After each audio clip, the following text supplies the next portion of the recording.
పరమ తండ్రి యేసుక్రీస్తు ప్రభువా, మా ప్రియ రక్షక, మీ వాక్యము ధ్యానించు ఉండగా మనం ఆత్మనేత్రములు తెరవండి. వాక్యము విని గ్రహించి అనుసరించి నడుచుకునులాగున మీరే మా అందరితో మాట్లాడమని ప్రభువును ప్రియరక్షకుడైన యేసు నామమున ఈ వాక్యోపదేశము ప్రారంభిస్తున్నాము తండ్రి. ఆమేన్. మనము చదివిన బైబిల్ పాఠముగా మార్కు సువార్త 16వ అధ్యాయం ఉంది కదా. మరి 16వ అధ్యాయము మొదటి వచనము నుంచి కూడా పునరుత్థానమునకు సంబంధించిన విషయం అక్కడ రాయబడి ఉన్నది. మరి ఏ రీతిగా ఆ పునరుత్థాన దినమున మరి కొద్దిమంది స్త్రీలు ఆ సమాధి దగ్గరికి వెళ్ళారు. సమాధి దగ్గరికి వెళ్ళి సుగంధ ద్రవ్యాలు రాద్దాం, మరి చనిపోయిన యేసు దేహం ఆ సమాధిలో ఉన్నది.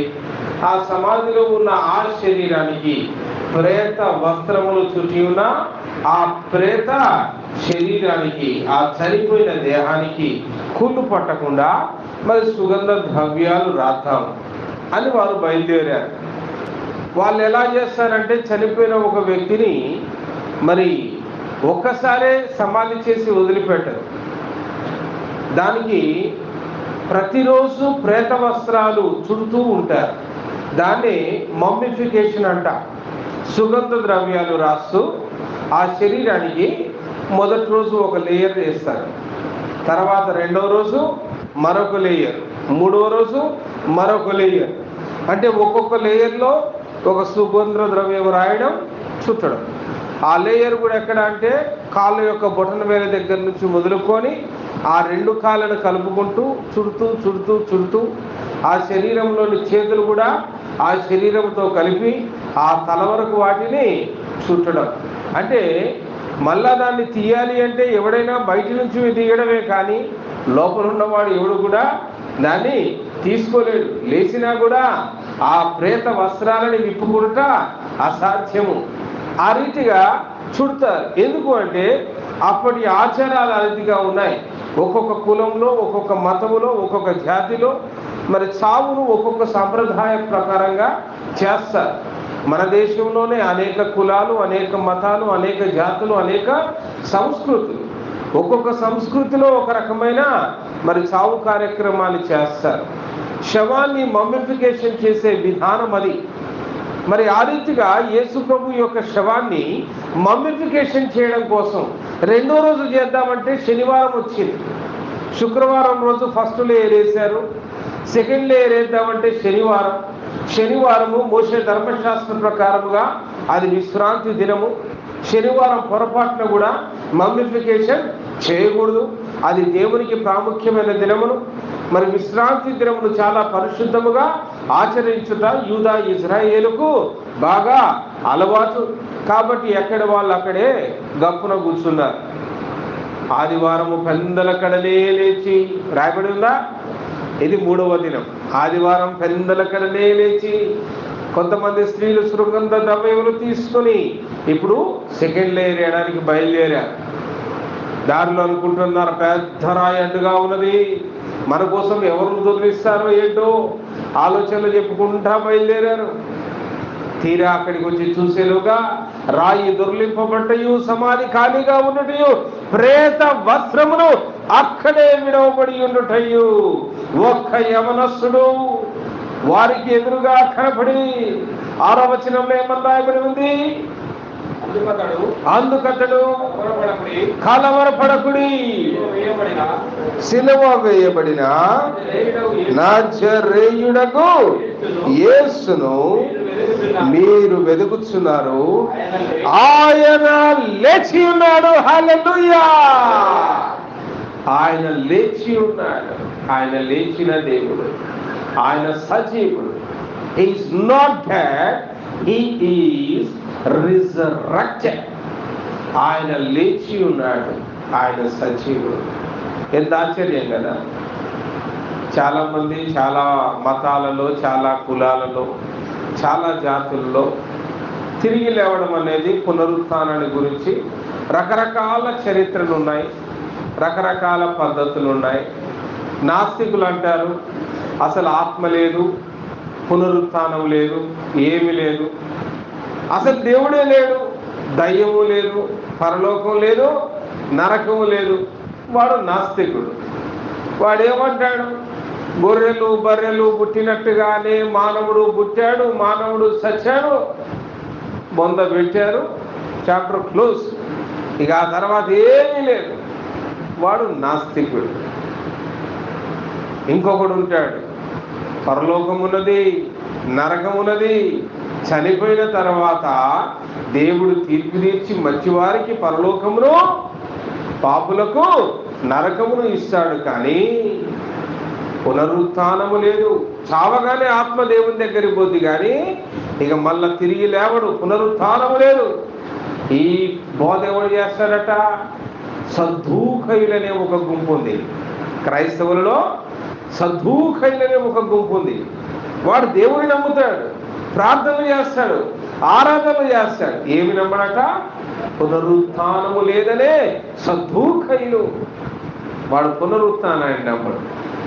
మరణము తర్వాత తిరిగి జీవమున్నదనడానికి ఆ వ్యక్తి కారణం. ఆయనే ప్రభువైన యేసుక్రీస్తు.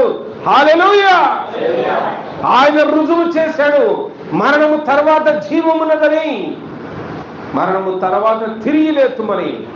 ఓ మరణమా నీ ముల్లెక్కడా అని మరణపు ముల్లును విరిచిన సజీవుడు ఆ ప్రభువైన యేసుక్రీస్తు. హోషేయ గ్రంథము 13వ అధ్యాయం 14వ వచనం ఈ రీతిగా అంటుంది, ఆయనను పాతాళ వశములో నుండి నేను వారిని విమోచింతును, మృత్యువు నుండి వారిని రక్షింతును. ఆమేన్. చచ్చిపోయినా కూడా, చచ్చిన వారిని కూడా ఆయన రక్షించే దేవుడు. ఆమేన్. మృత్యువు నుండి నేను వారిని రక్షింతును. ఓ మరణమా నీ ముల్లెక్కడా, నీ విజయం ఎక్కడా? ఆమేన్. మరణాన్ని ఎదిరిస్తున్నాడు. మరణం అంటే అందరికీ భయమే కదండి. ఈ రోజుల్లో అన్నిటికంటే పెద్ద భయం ఏంటి? మరణం. అంతే కదా, మరణమే కదా భయం.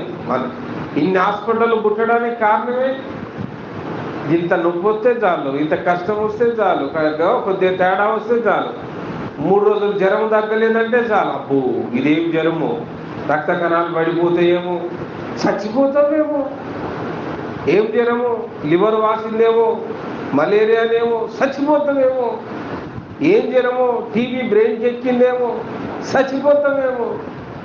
చావన్న భయం ఏం చేస్తుంది? మనిషిని పరిగెత్తిస్తుంది, నెమ్మదిగా నిద్రపోనియట్లే.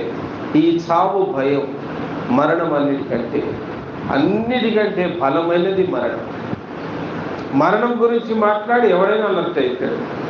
ఎల్ఐసి వాడు ఈరోజు ప్రపంచంలోనే నెంబర్ 1 ఇన్సూరెన్స్ కంపెనీగా ఎదగడానికి కారణం మరణం అనే భయం. ఒకే లాజిక్ చెప్తాడు, నువ్వైతే చస్తావు, నీ పని అయితే అయిపోద్ది, మరి నీ నమ్ముకున్న భార్య పిల్లల పరిస్థితి ఏంటి అంటాడు. వీడిని ఆలోచింపజేస్తాడు. వీడు కూడా ఆలోచన చేస్తాడు, కరెక్టే కదా, పోనీరా ఇంత పడేద్దాం పట్టు, ఇది కూడా కరెక్టే కదా, మంచిదే. వాడు అట్లా కూడా ఆలోచింపజేస్తాడు. కానీ వాడికి ఉన్న లాజిక్ కూడా మరణం అనే భయం. హాస్పిటల్లో పుట్టడానికి, ఇన్ని ఎక్కడ పడితే అక్కడ మెడికల్ సెంటర్లు రావడానికి మరణం అనే భయం. ప్రతి దానికి మరణం మరణం మరణం మరణం అంటే చాలు ప్రతి ఒక్కడు గడగడలాడిపోతూ ఉంటాడు. ఒక్కొక్కసారి మరణం గురించి మాట్లాడితేనే చాలు ఇంట్లో కళ్ళల్లో నీళ్లు దొరుకుతాయి, ఒక్కొక్కరి ముఖాలు మాడిపోతాయి, సంతోషంగా ఉన్న వాతావరణం అంతా కూడా కొద్దిసేపు మౌనంగా మారిపోతుంది. ఫోన్ కాల్ వస్తుంది, ఎవరో చనిపోయారు అని మనం మరణ వార్త వింటాం. మరణం అనగానే మనస్సు మౌనం వహిస్తుంది కాసేపు. మరణం అంత బలమైనది. అట్టి బలమైన మరణము ఏమంటూ ఉన్నాడు? ఓ మరణమా నీ ముల్లెక్కడా, నీ విజయం ఎక్కడా? మరణము కంటే బలమైన వాడొకడున్నాడు, ఆయనే పునరుత్థానమైన క్రీస్తు. ఆమేన్, హల్లెలూయా. ఓ మరణమా నీ ముల్లెక్కడా, నీ మరణపు ముళ్ళును తుంచిన వాడు ప్రభు అయిన యేసయ్య. పునరుత్థానం ఉన్నదని మనకు నిరీక్షణ కలిగించడానికి బైబిల్లో ఇలాంటి అనేకమైన పునరుత్థానాలను మనం గమనించవచ్చు ప్రియులారా. మరి సారెపతు విధవరాలి గురించి మనకు తెలుసు కదా. సారెపతు విధవరాలి దగ్గర మరి ప్రవక్త అయిన ఏలియా పోషించబడ్డాడు. ఆ కరువు కాలములో ఆ ఏలియా పోషించబడి ఏలియాకు ఆహారము పెట్టిన సారెపతు విధవరాలి యొక్క కుమారుడు ఒక దినమున చనిపోయాడు కదా. రాజుల మొదటి గ్రంథం 17వ అధ్యాయం 22వ వచనాన్ని నువ్వు గమనిస్తే, యెహోవా ఏలియా చేసిన ప్రార్థన ఆలకించి ఆ చిన్నవానికి ప్రాణము మరలా రానిచ్చినప్పుడు వాడు బ్రతికెను. హల్లెలూయా, యేసయ్యకే మహిమ కలుగును గాక. చనిపోయిన వాడు తిరిగి బ్రతికెను.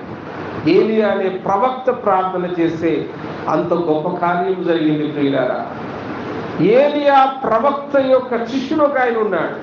ఆయన పేరే ఎలీషా. ఎలీషా దినాలలో కూడా మరి ఇలాంటిదే ఒక సంఘటన జరిగింది. షూనేమీయురాలు, ఆమె మంచి ధనవంతురాలు, ప్రసిద్ధికెక్కిన ఆమె, చాలా డబ్బున్నది, చాలా ధనవంతురాలు, ఆస్తి ఐశ్వర్యములున్నాయి, ఘనమైన పేరున్నది, కానీ సంతానము లేదు. మరి ఈ ఎలీషా అనే ప్రవక్త ఆ షూనేమీయురాలు యొక్క ఇంటి ముందు నుండి ప్రయాణమై వేరే గ్రామాలకు సేవకు వెళ్ళేవాడు. మళ్ళా ప్రయాణమై తిరిగి తన గృహానికి వెళ్ళేవాడు. ఎండిపోయినా వీళ్ళు ఇల్లు దాటే పోవాలి, ఆ ఇంటి ముందు నుండే పోవాలి. అటు ఇటు పోయినప్పుడల్లా మధ్యలో విశ్రాంతి తీసుకోవడానికి కూడా ఒక గది ఆయన కోసం ఏర్పాటు చేసింది. తన భర్తతో మాట్లాడి, అయ్యా ఈ దైవజనుడు అటు ఇటు పోయినప్పుడు మధ్యలో ఉండడానికి విడిదిగా మన గదిని ఇద్దాం, మన మేడ మీద ఒక గది ఏర్పాటు చేద్దాం ఆయనకి. ఆయన ఇంట్లో ఆశ్రయం ఇచ్చినందుకే దేవుడు ఆశీర్వదించి ఆమెకి ఏమి ఇచ్చాడు? గర్భఫలాన్ని ఇచ్చాడు. హల్లెలూయా. షూనేమీయురాలకు అందిన గర్భఫలం. వాడు పెరిగాడు, పెద్దవాడయ్యాడు. బాలుడు ఆడుతూ గంతులు వేయిస్తూ ఉండగా ఒక దినాన ఎండ దెబ్బ తగిలింది. ఆ ఎండ దెబ్బకు సొమ్మసిల్లి గట్టిగా జ్వరం వచ్చి ఆవిడితోటే వాడు చచ్చిపోయాడు. వాడు చచ్చిపోయేలోగా ఎట్లుంటుందండి? కలగక కలిగిన సంతానము, ఆ సంతానము పెరిగి 10 ఏళ్ళు వాడు పెద్దవాడయ్యాడు. 10 ఏళ్ల పిల్లగాడు చచ్చిపోయాడు. పిల్లలు లేకుండా అలవాటైన వాళ్ళది ఒక రకంగా ఉంటుంది. ఇప్పుడు పిల్లలకు 10 ఏళ్ళు అలవాటైన వాళ్ళది ఇది ఇంకొక రకంగా ఉంటుంది. ఆ తల్లి భరించగలదా? ఆ వేదన తల్లి ఇది ఇచ్చా మరి ఓర్చుకోగలదా? వెంటనే ఆ తల్లి పరుగున షూనేమీయురాలు ప్రవక్త అయిన ఎలీషా దగ్గరికి వెళ్ళగా ఎలీషా తిరిగి ప్రార్థన చేసినట్టుగా మనం చూడొచ్చు. రాజుల 2వ గ్రంథములో 4వ అధ్యాయము 36వ వచనాన్ని మనం గమనిస్తే, అప్పుడు అతడు గెహాజీని పిలిచి ఆ షూనేమీయురాలిని పిలుచుకుని రమ్మనగా వాడు ఆమెను పిలిచెను. ఆమె అతని యొద్దకు రాగా అతడు నీ కుమారుని ఎత్తుకొనుమని ఆమెతో చెప్పెను.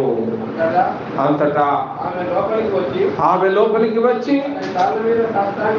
సాష్టాంగపడి లేచి తన కుమారుని, ఆమె యేసయ్యకే మహిమ కలుగును గాక, చనిపోయిన కుమారుడు ఇప్పుడు తిరిగి బ్రతికాడు. హల్లెలూయా. యేసయ్య పునరుత్థానుడు కాకముందే పునరుత్థానమున్నదని పాత నిబంధన కాలముల నుంచే ఆయన తన ప్రవక్తల ద్వారా రుజువు చేస్తూ వచ్చిన దేవుడు. ఏలియా ప్రార్థించగా సారెపతు విధవరాలి కుమారుడు లేచాడు. ఆయన శిష్యుడైన ఎలీషా ప్రార్థించగా షూనేమీయురాలి యొక్క కుమారుడు మరి లేచినట్టు మనం గమనించవచ్చు. మరి ఈ ఎలీషా ఒక దినాన వృద్ధుడైపోయాడు. ప్రవక్త గొప్పగా సేవ చేశాడు. ఒకనాడు ఆయన చచ్చిపోయాడు. చచ్చిపోయిన ఆయనను సమాధి చేశారు.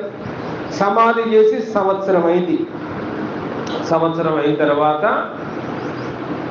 ఆ సమాధుల గడ్డలో మరొకరిని సమాధి చేయడానికని ఆ ఊరోళ్ళు వచ్చారు. వేరే ఎవడో ఒకడు చనిపోతే ఆ ఊరు ఆయన. అర్థమవుతుందా? ఎలీషా అనే ప్రవక్త చనిపోయాడు, సమాధి చేశారు. 1 సంవత్సరం అయిపోయింది. సంవత్సరం అయిపోయిన తర్వాత ఆ ఊర్లో వేరే ఎవరో చనిపోతే సమాధి చేయడానికి వస్తే ఈలోగా మోయాబీయుల సైన్యం అట్నుండి పోతా ఉంటే సైన్యానికి భయపడి గబా ఏం చేశారు వీళ్ళు, ఆ శవాన్ని ఈ ఎలీషా ప్రవక్తను ఎక్కడైతే సమాధి చేశారో ఆ సమాధి దగ్గర బరేసి ఆ శవాన్ని ఏమయ్యారు, వీళ్ళందరూ బారిపోయారు. ఎందుకంటే మరి శత్రు సైన్యాలకు కనపడ్డారంటే ప్రాణాలతో భయం. చచ్చినోడు చచ్చాడు, బతికున్న వాళ్ళని కూడా వాళ్ళు చంపుతారు. వామ్మ ఇప్పుడు సమాధి కార్యక్రమం కుదరదురా అని శవాన్ని ఆడబడేసి ఎటోడను పరుగులు తీసే ఆ శవం జారిపడి ఎలీషా ప్రవక్త యొక్క సమాధిని తాకగా చచ్చిన శవము బ్రతికి లేచెను. హల్లెలూయా! యేసయ్యకే మహిమ కలుగును గాక. రాసుల 2వ గ్రంథం 13వ అధ్యాయం 21వ వచనములో ఆ సంఘటన మనం చూడవచ్చు. చూడండి, కొందరు ఒక శవమును పాతిపెట్టుచు సైన్యములకు భయపడి ఆ శవమును ఎలీషా యొక్క సమాధిలో ఉంచగా దింపిన ఆ శవము ఎలీషా శల్యములకు తగిలినప్పుడు అది తిరిగి బ్రతికి కాళ్ళు మోపి నిలిచాను. ఆమేన్. యేసయ్య దగ్గర నుంచి కాదండి పునరుత్థానము, పాత నిబంధన కాలం నుంచే ఆ యేసయ్యే పునరుత్థానం ఉన్నది అని ప్రజలకు బోధించుతూ వచ్చారు. ఎందుకంటే పునరుత్థానమును అనేకులు నమ్మలేదు. సమాధి దగ్గరికి వెళ్ళిన స్త్రీలే ఆ పునరుత్థానమును నమ్మలేదు. 8వ వచనంలో ఉంటుంది కదా, మనం చదివిన వాక్య భాగంలో మార్కు సువార్త 16వ అధ్యాయం 8వ వచనంలో ఏమని రాయబడి ఉంది చూడండి. వారు బయటకు వచ్చి విస్మయము నుండి వణుకుచు సమాధి యొద్ద నుండి పారిపోయిరి. వారు భయపడినందున ఎవరితో ఏమీయో చెప్పలేదు. ప్రాచీన కాలం నుంచే పునరుత్థానం ఉన్నదని దేవుడు ప్రజలతో మాట్లాడుతూ వస్తున్నాడు. కళ్ళ ముందు పునరుత్థానాన్ని చూసినా కూడా భయపడ్డారే కానీ సాక్ష్యం ఇయ్యలేకపోయారు. ఈరోజు చాలా మంది క్రైస్తవులు ఈ పునరుత్థానాన్ని నమ్మరు. పేరుకు మాత్రమే క్రైస్తవులు ఉంటూ ఉన్నారు. అనేక ప్రశ్నలు, నిజంగా లేచాడా, నిజంగా అరే ఖాళీ సమాధి సాక్ష్యం ఇస్తుంది నీకు. చాతనైతే 1,00,000 రూపాయలు పెట్టి టికెట్ కొనుక్కొని యెరూషలేం పట్టణానికి వెళ్ళి యేసు ప్రభు సమాధి ఎక్కడ ఉన్నది చూసి రావచ్చు. ఆయనను పెట్టిన సమాధి అది ఖాళీ సమాధి, అది ఖాళీగా ఉన్నది. ప్రపంచంలోనే ఖాళీగా ఉన్న ఏకైక సమాధి అని ఒక బోర్డు పెట్టి ఉంటుంది ఆడ. 1985వ సంవత్సరంలో మా నాన్నగారు సాధు గారు వీళ్ళంతా యెరూషలేం నగరానికి వెళ్ళి బెత్లెహేము, మరి యెరూషలేము, నజరేతు ఆ ప్రాంతాలంతా కూడా వాళ్ళు దర్శించి వచ్చినప్పుడు యేసు ప్రభు సమాధి పైన ఒక బోర్డు అక్కడ రాయబడి ఉన్నదట, ప్రపంచంలోనే ఖాళీగా ఉన్న ఏకైక సమాధి. గొప్ప గొప్ప రాజులు మరణించారు, తిరిగి లేవలే. గొప్ప గొప్ప సైంటిస్టులు మరణించారు, తిరిగి లేవలే. గొప్ప గొప్ప మహానుభావులు మరణించారు, తిరిగి లేవలే. ఆయన తిరిగి లేచిన దేవుడు. హల్లెలూయా. దాన్ని ప్రాచీన కాలం నుంచే పునరుత్థానం ఉన్నదని ఆయన బోధించుతూ వస్తున్నాడు. కానీ ప్రజలు దానిని గ్రహించలేకపోయారు, భయపడిరి, విస్మయం ఉందిరి, కలవరపడిరి, నమ్మలేకపోయిరి. చచ్చినోడు తిరిగి లేచారంటే ఎట్లుంటుందండి? ఎవరికైనా నమ్మలేకపోయారు. క్రీస్తునందు ప్రియ సహోదరుడా, నాయీని యొక్క విధవరాలి కుమారుడు యేసయ్య సేవ చేస్తున్న దినాల్లో నాయీన్ అనే గ్రామానికి వెళ్ళినప్పుడు ఆ నాయీన్ అనే ఒక గ్రామంలో మరి ఒక విధవరాలి యొక్క కుమారుడు చనిపోతే ఆ విధవరాలి కుమారుని పాడగట్టుకొని సమాధి చేయడానికి ఊరి వాళ్ళందరూ కూడా బయలుదేరారు. ఆ విధవరాలు చూసినప్పుడు యేసయ్య ఆ విధవరాలి మీద చాలిపడి ఆ పాడనాపాడట.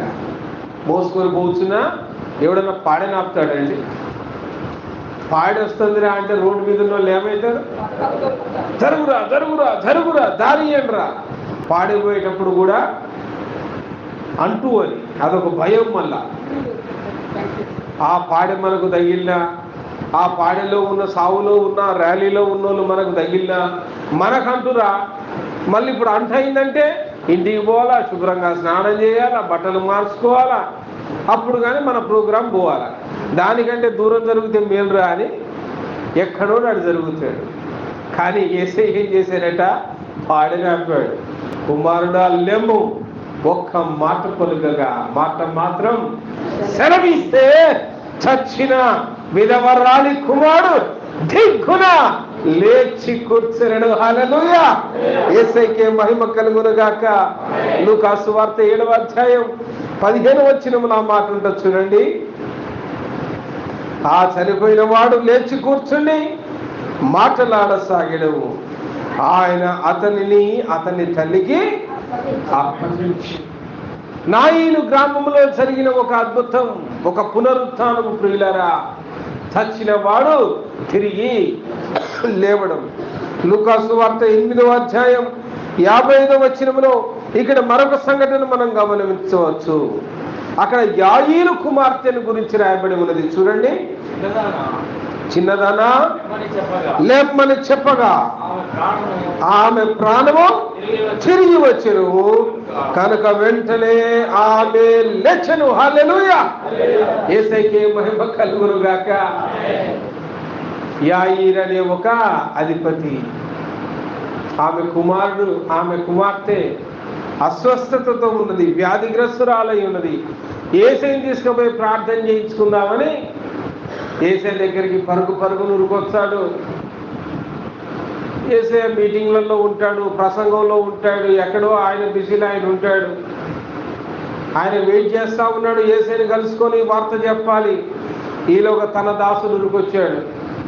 అయ్యా, ఇక నువ్వు బోధకుని ఇబ్బంది పెట్టపాకు, నీ కుమార్తె చనిపోయినది, అయిపోయింది. ఇక అప్పుడు యేసయ్య అంటూ ఉన్నాడు యాయీరుతో, యాయీరు మీరు భయపడకు, ఆమె బ్రతికి ఉన్నదే కానీ, నిద్రించుచున్నదే కానీ చనిపోలేదు. యేసయ్య ఆ రీతిగా యాయీరు కుమార్తెను లేపాడు. పునరుత్థానమున్నదని, ఓ మరణమా నీ ముల్లెక్కడా అని మరణపు ముళ్ళును విరిచిన సజీవుడు ఆ యేసు క్రీస్తు ప్రభు. బేతనీయలో కూడా ఒక సంఘటన జరిగింది కదా. యోహాను సువార్త 11వ అధ్యాయం 43వ వచనములో బేతనీయలో ఒక వ్యక్తి ఉన్నాడు, లాజరు అనేవాడు. యేసు ప్రభు ప్రేమించిన ఇంటివారు, మార్తా మరియల యొక్క సహోదరుడు ఈ లాజరు. మార్తా మరియల దేవునికి ఎంత ఇష్టం, యేసయ్యకి ఎంత ఇష్టం. ఎడిపోయినా వాళ్ళ ఇంట్లో బస చేసేవాళ్ళు. మరియమ్మేమో యేసయ్య పాదాల దగ్గర కూర్చొని చక్కగా ఆయన బోధలు వింటా ఉండేది. ఆ ఆత్మీయ బోధతోటి ఆమె ఆహారం తిన్నంత సంతోషంగా కడుపు నిండా ఉండేవి ఆ మాటలు.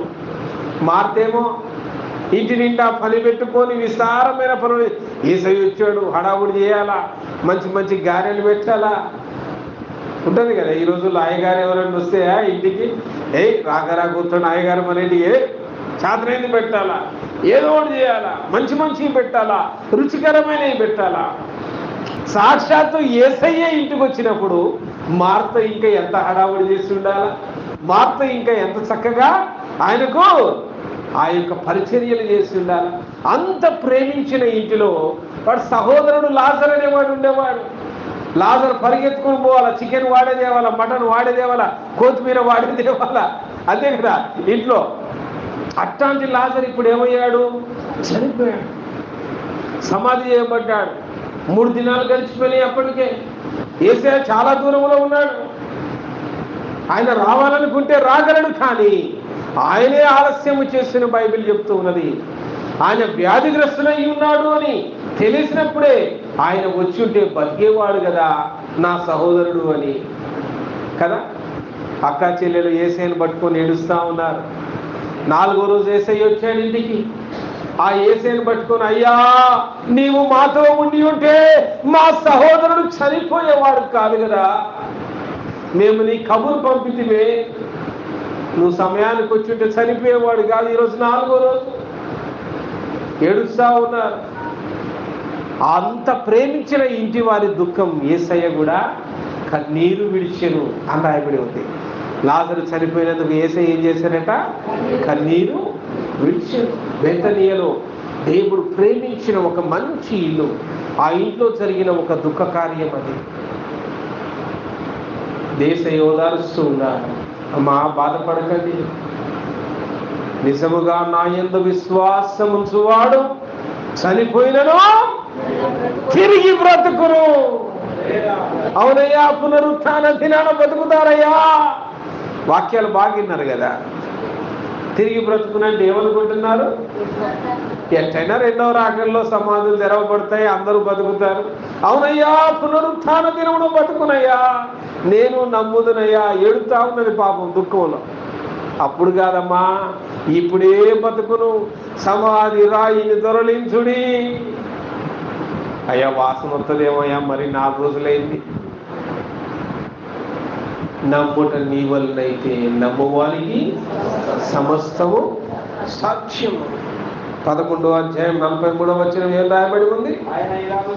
ఆయన అలాగు చెప్పి లాజరు బయటికి రమ్మని భిక్కరగా చెప్పగా, చనిపోయిన వాడు కాళ్ళు చేతులు ప్రేత వస్త్రములతో కట్టబడిన వాడై వెలుపలికి వచ్చెను. ఆమేన్. యేసయ్యకే మహిమ కలుగునుగాక. అప్పుడు ఆయన కట్లు విప్పండి అన్నారు. కట్లు విప్పుకోలేదు. ఇప్పుడే చెప్పాను కదా, ప్రేత వస్త్రాలు ఎవరు కూడా సొంతగా విప్పుకోలేదు. దాని మమ్మిఫికేషన్ అలా ఉంటుంది. కట్లు విప్పి లాజరు సజీవుడుగా. ఆ వార్త ఊరు ఊరు ఊరు చుట్టుపక్కల ఊర్లంతా కూడా పాకిపోయింది. యేసయ్య యెరూషలేం పట్టణాన్ని దర్శించడానికి వచ్చినప్పుడు ఈ బేతనియా గ్రామం తర్వాత నెక్స్ట్ ఆయన యెరూషలేంకు పోతాడు. ఆ యెరూషలేం పట్టణం పోయినప్పుడు అక్కడ మట్టలాదివారం చేసిన వాళ్ళంతా ఈ ఊరి వాళ్ళే, ఈ ఇంటి వారే, వారి బంధువులే. లాజరును తిరిగి బ్రతికించిన దేవుడు ఈయనే అని జయహో హోసన్నా పాటలు పాడుచు ఆయనను యెరూషలేము లోనికి జయోత్సాహంతో తోడుకొనిపోయి. ఆమేన్. చూడండి ప్రియులారా, పునరుత్థానం ఉన్నదని ప్రాచీన కాలము నుంచి యేసు ప్రభు సేవ చేసిన దినాలలో సాక్షాత్తు అనేకుల్ని ఆయన తిరిగి లేపినట్టు మనం ఇక్కడ గమనిస్తూ ఉన్నాం. మత్తయి సువార్త 27వ అధ్యాయము 52వ వచనములో అయితే ఈ రీతిగా రాయబడి ఉన్నది, సమాధులు తెరవబడెను, నిద్రించిన అనేక మంది పరిశుద్ధుల శరీరములు లేచెను. హల్లెలూయా. యేసయ్య 3 గంటల సమయములో ఎప్పుడైతే శిలువ మీద చనిపోతాడో, తన ప్రాణమును దేవునికి అప్పగించుకుంటాడో, ఆ సమయమందు మహాభూకంపము కలిగే. ఆ మహాభూకంపములో అనేక సమాధులు తెరవబడెను. తెరవబడ్డ సమాధుల్లో నుంచి పరిశుద్ధులు అనేకులు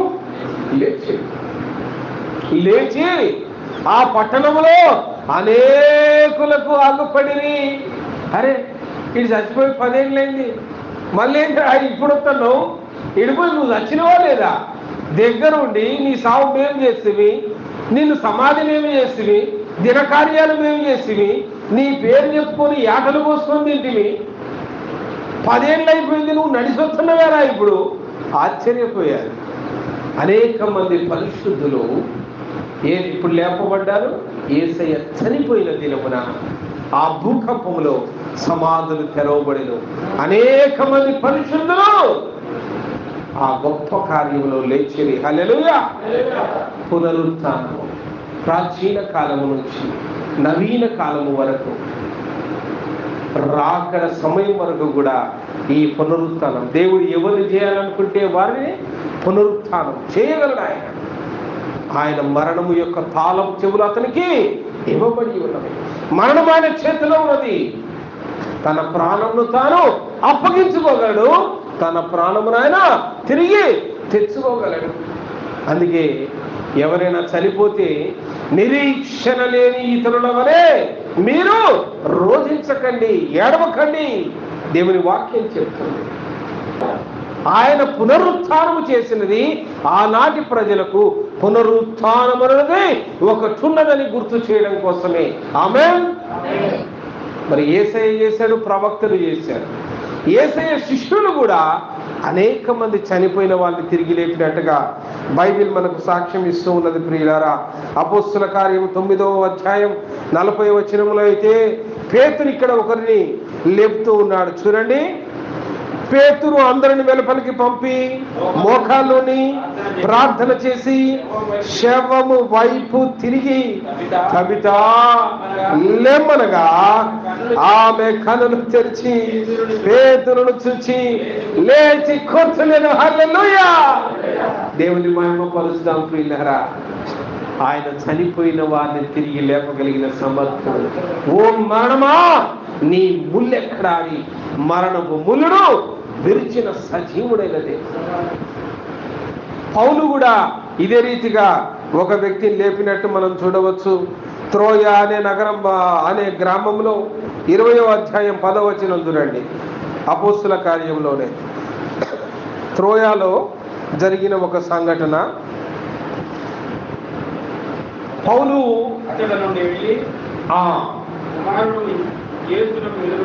అంతటా పౌలు క్రిందకి వెళ్ళి అతని మీద పడి కౌగలించుకొని, మీరు తొందరపడకుడి, అతని ప్రాణం అతనిలో ఉన్నదని వారితో చెప్పాను. ఆమేన్. ఒక సాయంకాల దినాన ఆ గ్రామంలో మీటింగ్ జరుగుతూ ఉంది. రాత్రి మీటింగు. పౌలు విస్తారంగా ప్రసంగం చేస్తూ ఉన్నాడు. ఆ మేడ మీద కూర్చున్న యవనస్తుడు ఆ ప్రసంగం వింటూ వింటూ కునికి దబేళ్ళ మేడ మీద నుండి కూలి కింద పడి చచ్చిపోయాడు. కొద్దిమందికి భలేగా ఉంటుంది, వాక్యం చెప్తుంటే భలే నిద్రపోతుంది. జాగ్రత్త, నిద్రపోయేటోడు. ఏమైంది నిద్రపోయేటోడు? ఏమైంది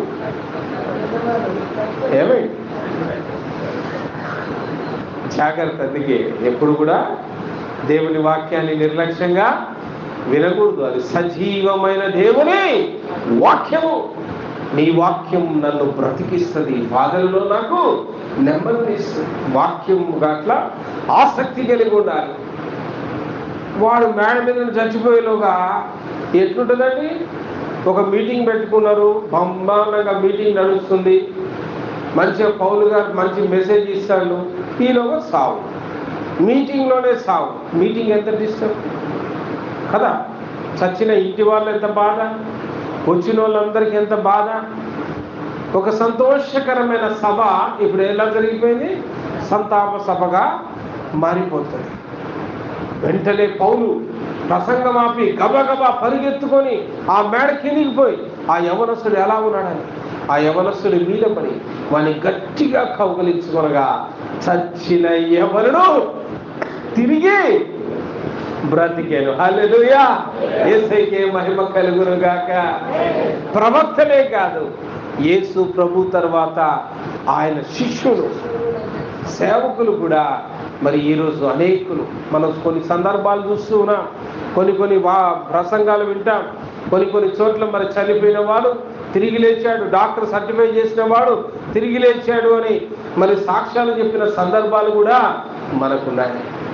పునరుత్థానము నిజం. This is fact and this is real. అది కట్టుకథ కాదు. పునరుత్థానము కట్టుకథ కాదు, క్రీస్తు చరిత్ర కట్టుకథ కాదు. క్రీస్తు మరణం ఒక కథ కాదు, క్రీస్తు పునరుత్థానం ఒక కథ కాదు.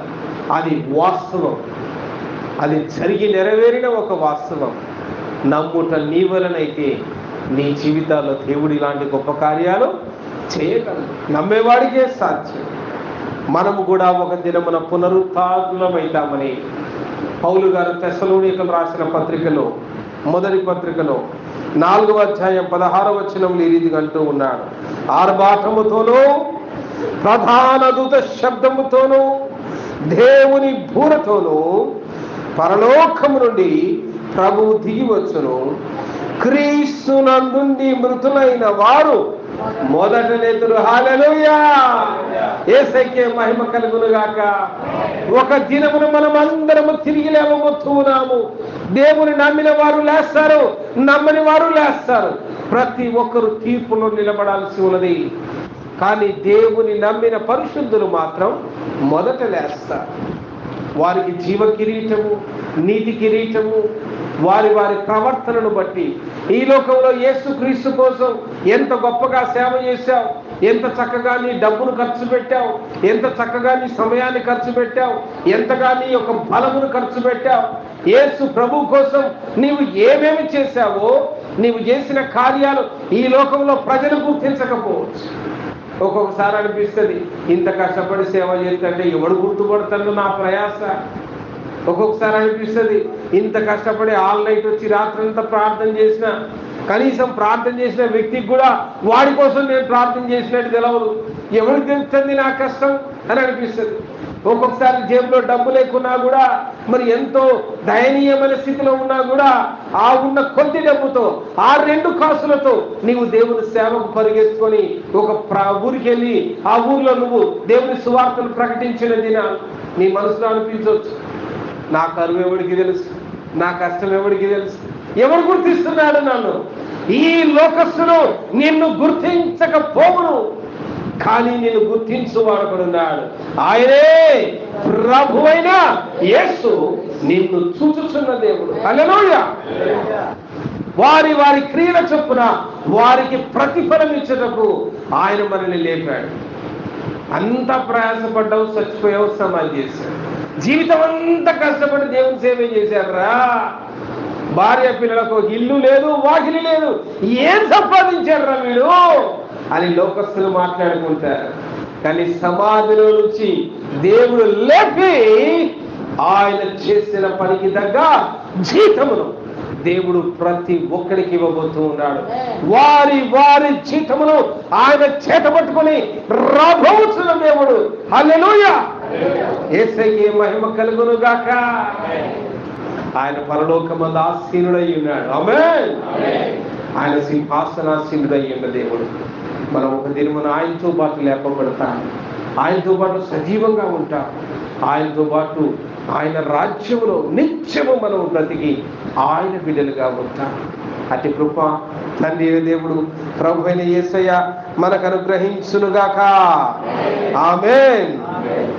మరణము గెలిచిన జయ యేసు, మరణము ఓడే జయ క్రీస్తు. మరణము గెలిచిన జయ యేసు, మరణము ఓడే జయ క్రీస్తు. పరమ బలము సగు జయ యేసు, చరణము నీవే జయ యేసు. పరమ బలము సగు జయ యేసు, చరణము నీవే జయ క్రీస్తు. జయ జయ యేసు, జయ యేసు, జయ జయ క్రీస్తు, జయ క్రీస్తు. జయ జయ రాజా, జయ రాజా, జయ జయ స్తోత్రం, జయ స్తోత్రం. జయ జయ రాజా, జయ రాజా, జయ జయ స్తోత్రం, జయ స్తోత్రం. రండి ప్రార్థన చేసుకుందాం.